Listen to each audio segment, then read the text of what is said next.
Thank you for staying with us on Joy News Prime. Gary Al Smith here with the sport.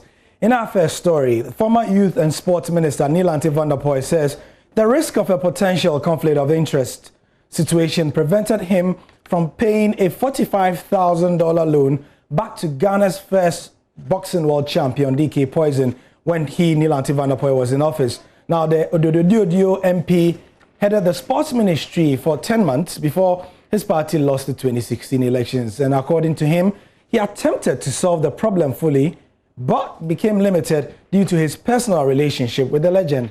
This is part of a highlight of Joy News documentary, The Boxing Loan, which, done by Nathaniel Otto, explores the circumstances around the loan of $45,000 DK Poison gives to the state. So people can recount. There is a historical account that could be vouched for. So once these things can be put together, then it behoves on the executive to decide that this is what we are going to do.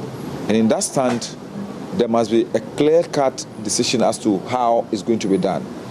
And that should be between the executive and possibly the legislature. So that, because the legislature will approve government budget. So the legislature will say that, well, this particular item and all this is what we are doing because of it. So it's not difficult, but it's also very difficult. You need to convince people.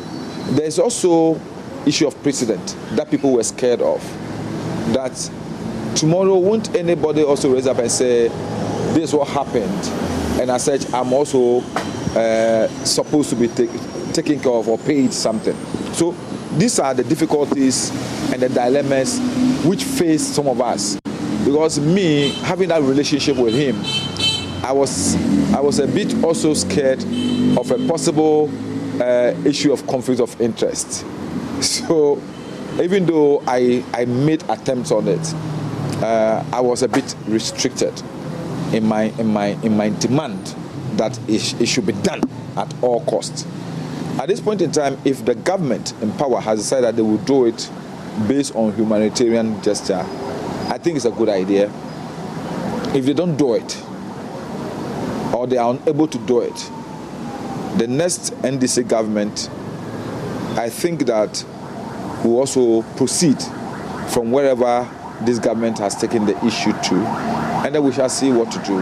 But I support every move to have that, if not the whole, something paid to him.